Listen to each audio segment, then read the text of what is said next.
lectura del Santo Evangelio según San Lucas. Los padres de Jesús iban todos los años a Jerusalén para la fiesta de la Pascua.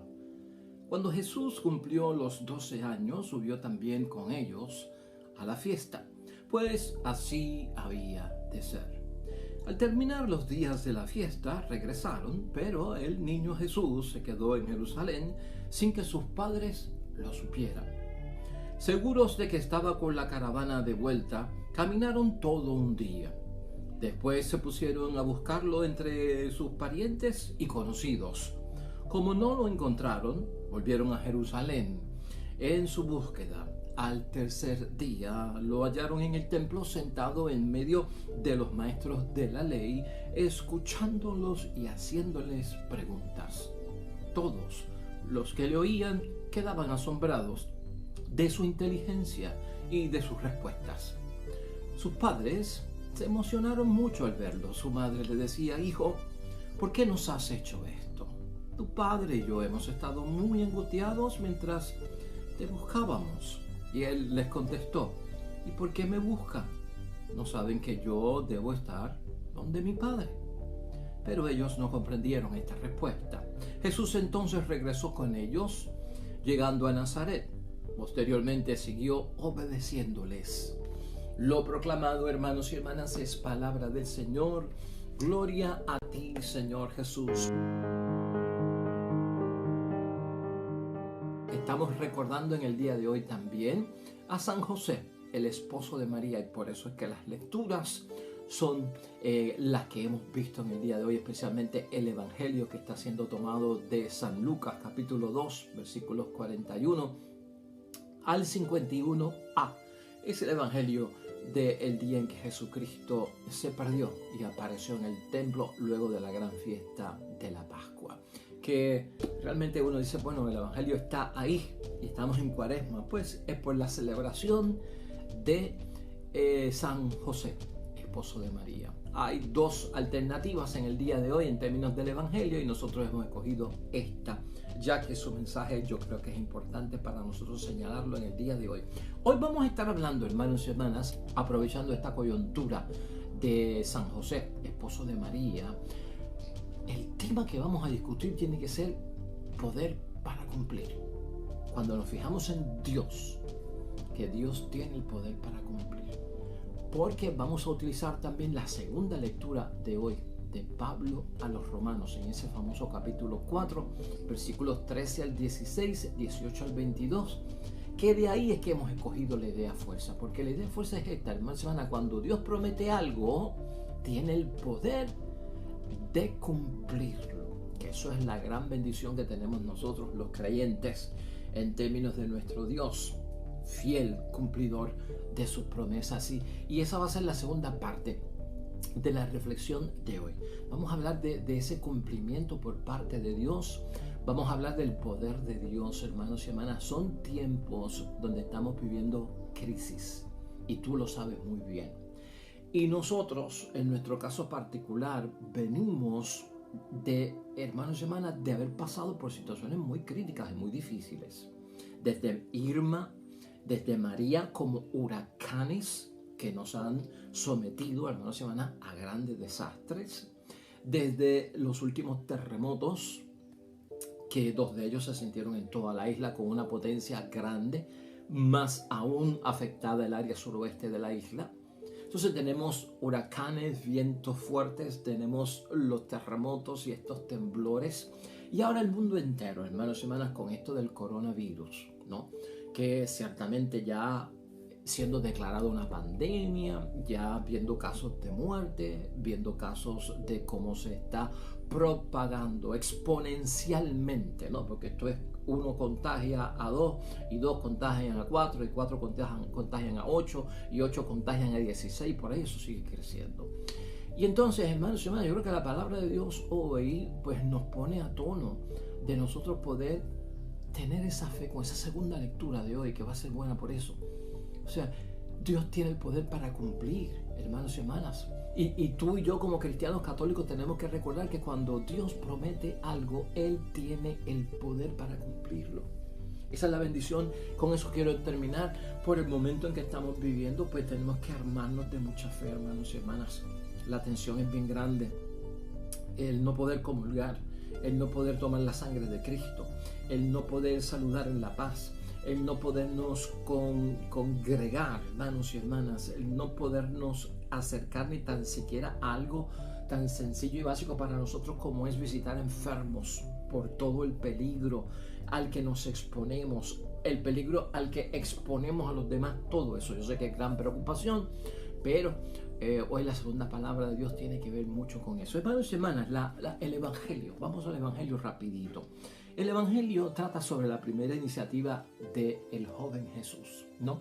Muy conocido por todos nosotros, el Cristo que sale con sus padres a la gran fiesta de la Pascua anual, donde era un requisito indispensable, obligatorio, que tenían que cumplir toda familia, y por allá se perdió, hermanos y hermanas. Y lo que tenemos que ver aquí es que yo quisiera hoy profundizar en este Evangelio desde un punto de vista bien teológico, porque lo hemos visto de otras maneras, ¿no? Aquí queda y se puede hablar del cuarto mandamiento, especialmente cuando dice casi ya al final que entonces posteriormente siguió obedeciéndoles. Ya en el versículo 51, Jesús entonces regresó con ellos llegando a Nazaret y posteriormente siguió obedeciéndoles, ¿no? Ahí queda claro el cuarto mandamiento, que es de gran discusión. Y también se puede hablar de esta sintonía de José, María y José yendo a la gran celebración de la Pascua en familia, ¿no? Como padre, como madre, como hijo, y cumpliendo. Y la misma palabra de Dios hoy dice que cuando Jesús cumplió los 12 años, subió también con ellos a la fiesta, ¿verdad? Pues así había de ser. Aquí hay mucha tradición, es lo que estamos viendo en este Evangelio. Desde ese punto de vista es que yo quisiera enfocarlo, hermanos y hermanas. Aquí vemos nosotros un detalle, cuando lo vemos teológicamente, como la incomprensión de los padres de Jesús, en este caso de María y de José, a esa vocación, hermanos y hermanas, que es una novedad de ser Mesías. Este Evangelio se puede ver también desde el punto de vista de que María y José representan la tradición, pero son la gente fiel de la sinagoga, la gente buena de la sinagoga, ¿me estás entendiendo? O sea, José y María como que quieren limitar a Cristo de buena manera, ¿verdad? Lo estamos diciendo, porque son estos padres, hermanos y hermanas, que están totalmente dados a las cosas de Dios. Entonces, en ellos, hermanos y hermanas, en los padres de Jesús, de José y María, queda sembrada un tipo de incomprensión que representa a todo el pueblo que no quiere la novedad de Cristo Jesús, el Señor como Mesías, sino que lo que está buscando es que lo que busca es sostener la tradición, aunque sea deshumanizadora, ¿no? Y ahí es que nosotros vemos este choque. Por eso Cristo es tan enfático, hermanos y hermanas, cuando lo encuentran, ¿no? De recordarle a ellos, ¿no? No saben, porque no fue solamente a María, mira el plural, no saben que yo debo estar donde mi Padre. Ese es el versículo 49. En los asuntos de mi Padre. Jesucristo con su novedad, hermanos y hermanas, está haciendo su punto valer, ¿no? Él no viene a abolir la ley, Él no viene a decir que la tradición es mala, Él no viene a decir que la costumbre es mala, que hay que interpretarla correctamente, que hay que aplicarla correctamente, que las cosas y los mandamientos de Dios se cumplen correctamente. Eso es todo.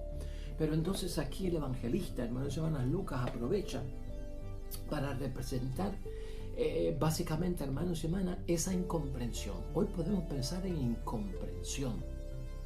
Cuaresma nos lleva a pensar en incomprensión. A veces a nosotros los católicos nos incomprenden, no entienden por qué hicimos lo que hicimos el miércoles de ceniza y no pusimos la ceniza. Incomprensión porque comemos pescado y ayunamos los viernes, o estamos en abstinencia porque estamos en algún tipo de momento especial para hacer limosna, para entrar en una oración más profunda, porque el cristiano es hombre de oración, es mujer de oración. Entonces a veces hay una incomprensión, hermanos y hermanas, y cuando hay incomprensión se vuelve una resistencia Y esto es lo que Cristo ya desde pequeño, hermanos y hermanas, quiere que dejar saber a sus padres, que lo tenemos que entender así nosotros. Para Cristo no fue sencillo, hermanos y hermanas. Estos textos los utilizan los evangelistas para sus comunidades, porque acuérdate que aquello era una sociedad que patriarcal. El padre mandaba y de ahí para abajo esposa e hijos tenían que respetar y hacer lo que ellos dijeran.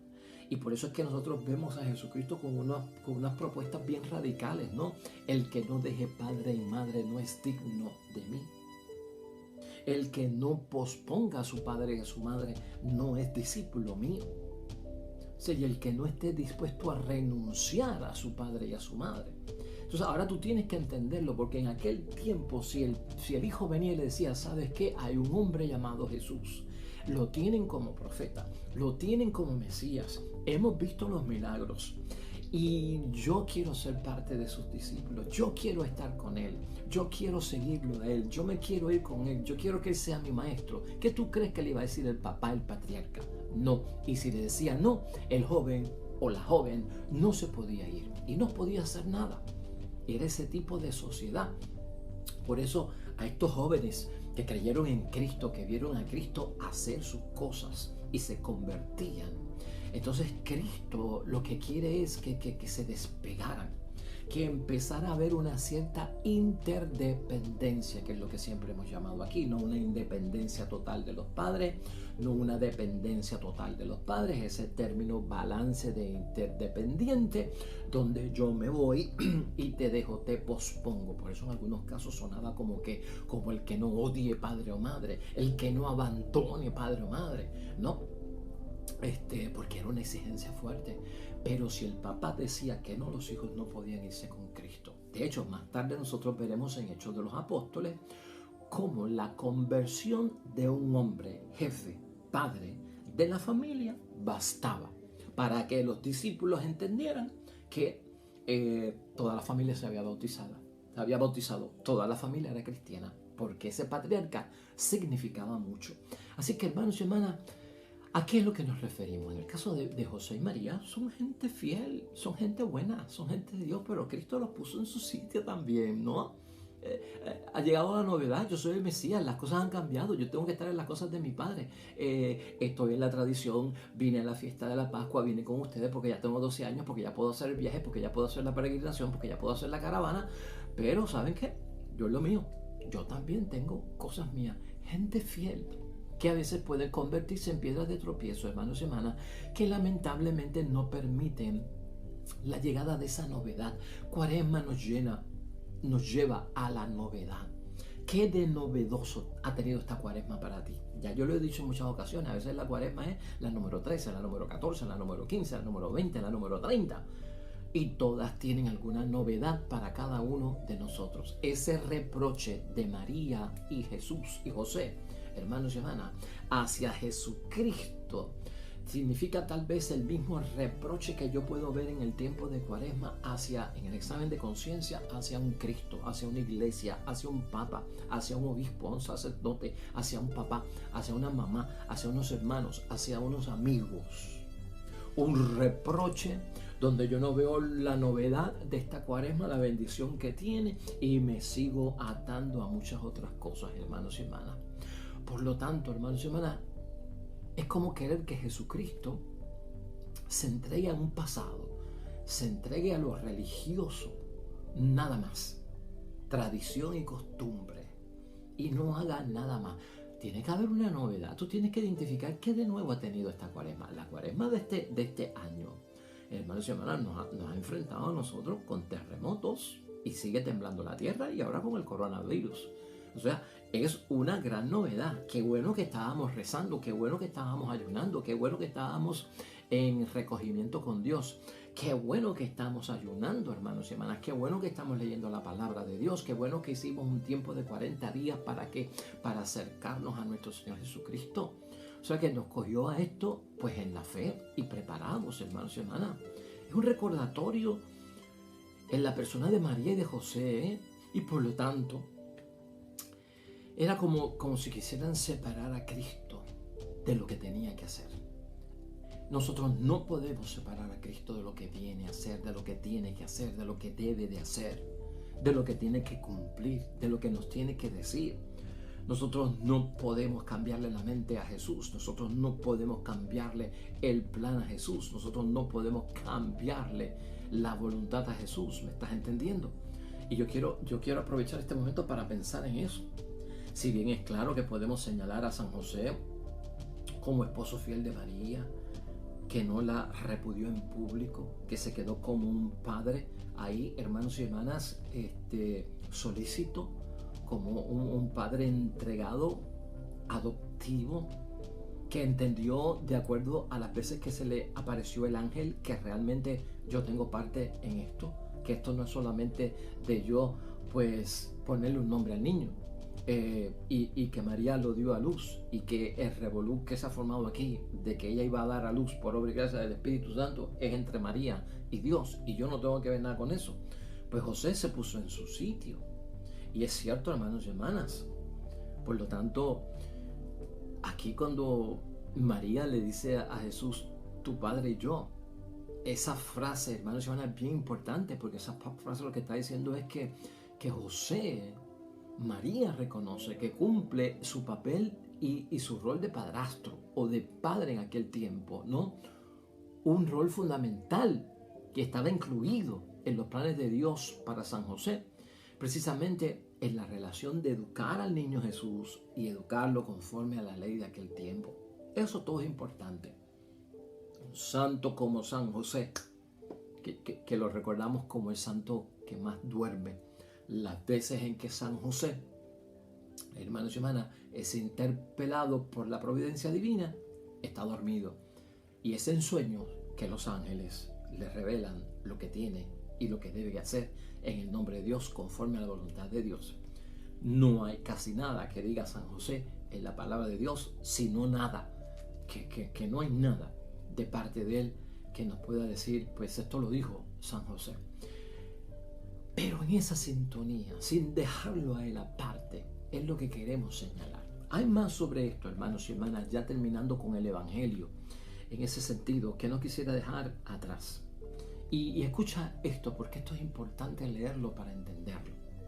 Durante los años que vivió en Nazaret Jesús, fue descubriendo su vida. Y durante el tiempo en que uno se mete en la cuaresma, uno debe ir de qué, hermanos y hermanas, descubriendo la vida de uno en relación a Dios. Como cualquier otro niño, Jesucristo lo hizo en su tiempo, o como cualquier joven de su edad. No recibió educación especial, no manifestó dotes extraordinarias, fuera del juicio, sin fallas, que mide y aprecia todo según el criterio de Dios. José, en el caso de él, hermanos y hermanas, le transmite la fe de Israel, que es el pueblo, y la comunidad de Nazaret.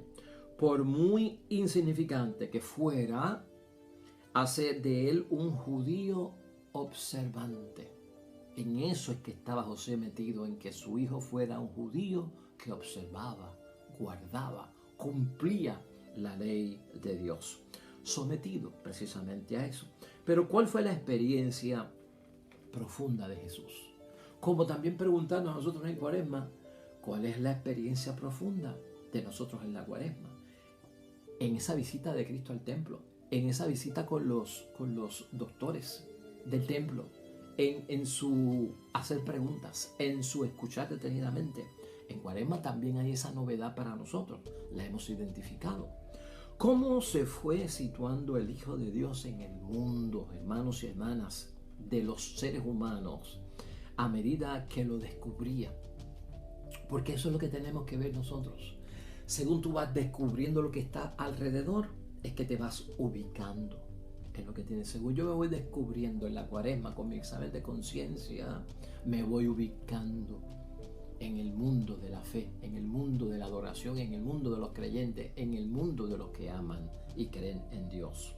Y ya nos damos cuenta que a los 12 años Jesucristo como adolescente está sometido precisamente a eso mismo que está guardando. Entre otros, ir a esa peregrinación a Jerusalén. Eso tenía que hacerlo Jesucristo nuestro Señor y no pensar en nada más. Sentados bajo las galerías del templo, los maestros de la ley enseñaban a los grupos, a los que eran peregrinos, y dialogaban con ellos. Allí estaba Jesús, un niño de 12 años. Fue en esa ocasión cuando Jesús por primera vez, hermanos y hermanas, desconcierta a su familia.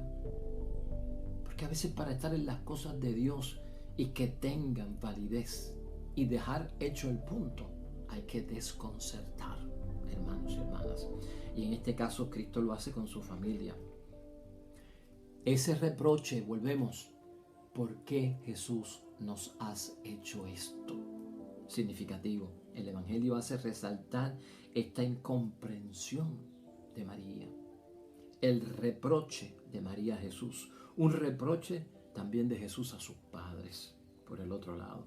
Luego pone de relieve la conciencia que tenía Jesús de su relación privilegiada con el Padre. No saben que yo tengo que estar en las cosas de mi Padre. Eso es lo que pone y sitúa a Jesucristo. Yo conozco dónde tengo que estar.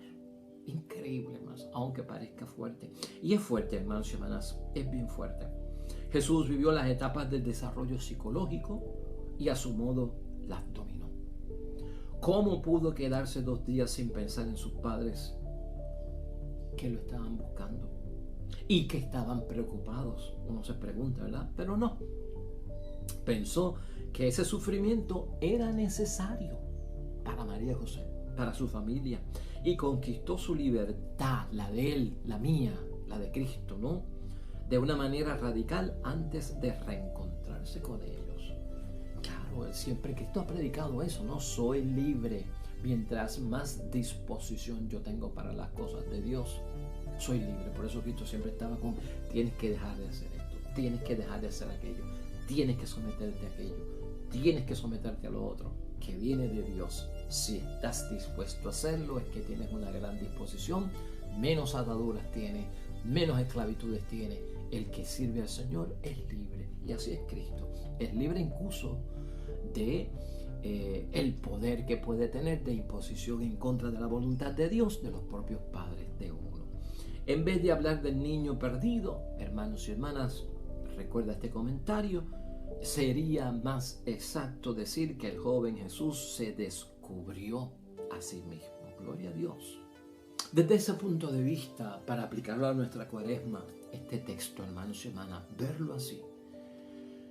La novedad que tiene que haber en mi cuaresma, el cambio, la transición, mi independencia de muchas cosas, estar en las cosas de Dios, en la casa del Padre, haciendo lo que yo tengo que hacer, incluso si eso significa yo decírselo a mis padres, pero aún así los sigo obedeciendo o sigo en los caminos que ellos también van, que son buenos delante del Señor. Así que, hermanos y hermanas, hoy esa segunda lectura, que con ella vamos a finalizar, ese de que Dios tiene el poder para cumplir, y esa idea fuerza de que cuando Dios promete algo, tiene el poder para cumplir, también debe estar de nosotros, en el corazón, en nuestra fe, en nuestra mente, en nuestro ser, en estos tiempos. El pasaje de la segunda lectura de Romanos 4, versículos 13 al 16, elimina el 17, pero corre hacia el 18 y al 22. Y mira esto, el versículo 16 dice, por eso la fe es el camino y todo es don. ¿Qué camino seguir ante las amenazas de la naturaleza, de los virus? ¿Qué camino seguir? El de la fe. Porque el de la fe es el don. El don lo da solo Dios. Hermanos y hermanas, yo tengo la fe de que todo esto pasará. Ha habido guerras en otros siglos, ha habido terremotos, ha habido guerras, ha habido grandes plagas.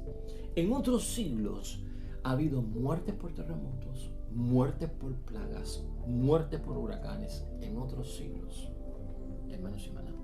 Y tal vez aquella gente en su momento dijo, es el fin del mundo, llega Cristo, aquí es, se cumplió la palabra de Dios. Y todavía estamos aquí, estamos en otro siglo. Así que toda generación como que experimenta los signos de los tiempos. No, acuérdate que no es el fin del mundo de lo que habla Cristo, es el fin de la historia de la humanidad, para ser más exactos. Tengamos eso en mente con esta segunda lectura. Por eso la fe es el camino y todo es don. Y luego el versículo 18, porque esto es en referencia a Abraham. ¿Y quién es Abraham? El padre de la fe. Y dice Pablo, Abraham creyó. Hermano y hermana, cree en el nombre de Dios. Cree. Abraham creyó y esperó contra toda esperanza. Cree contra toda esperanza. ¿Qué mensaje, no? Positivo, imperativo, esperanzador. Es de manifestación de creencia, hermanos y hermanas. Abraham creyó y esperó contra toda esperanza. Y luego dice el versículo 19, no vaciló en su fe, olvidando que su cuerpo ya no podía dar vida. No vaciló en su fe. Aquí el vacilar yo siempre lo he comparado con la palabra de Cristo, ¿no? Es como esa hoja, ¿verdad?, que la mueve el viento de lado a lado con el vaivén. Y en un momento está aquí, en un momento está acá, en un momento tiene fe, en un momento no tiene fe, en un momento cree, en un momento no cree, en un momento ora, en otro momento no ora. Pábilo vacilante, ¿no? La caña sacudida, cascada. No podemos ser vacilantes, y eso es lo que desespera en muchos momentos. Versículo 19 es muy importante. No vaciló en su fe Abraham, y por eso consiguió lo que tenía que conseguir, y también nosotros. Y luego el versículo 20, el final, no dudó de la promesa de Dios ni dejó de creer. Por el contrario, su fe le dio fuerzas y dio gloria a Dios, plenamente convencido de que cuando Dios promete algo, tiene poder para cumplirlo. Oh, hermano y hermana, lee esto en tu casa con tu familia. Lee esa palabra poderosa de San Pablo a los romanos. Hermanos y hermanas, sea bendito y alabado el nombre de Dios. Pues, hermanos y hermanas, un jueves un poquito cargado de reflexión. Con el Evangelio hicimos una. Con la segunda lectura yo creí primordial y necesario y justo hacerlo para motivarnos en la fe en los tiempos de crisis. Pues, hermanos y hermanas, tengamos fe. Dios está con nosotros. Dile a Dios lo que le dijo Moisés en un momento. ¿Tú te acuerdas? Búscate ese texto bíblico que te lo voy a poner en pantalla. Léelo también. Si no vas conmigo, yo no voy. Gloria a Dios. Eso fue lo que le dijo Moisés a Dios. Me mandas a sacar al pueblo de Egipto. Si no vas conmigo, yo no voy. Y Dios le puso el ángel. Gloria a Dios. Así tenemos que ser nosotros. Hoy nos vamos en meditación, hermanos y hermanas, con el Salmo 88. Hermanos y hermanas, en reflexión delante de Dios. Oremos al Señor.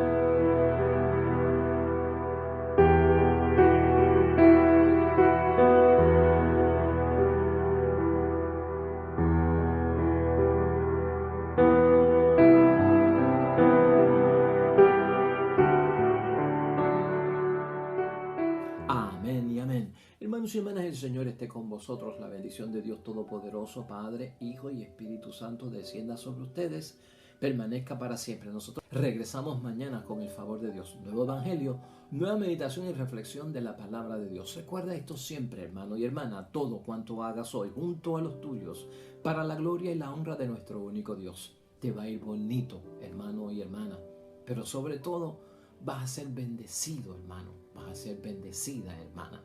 Nos vemos mañana con el favor de Dios. Hasta luego.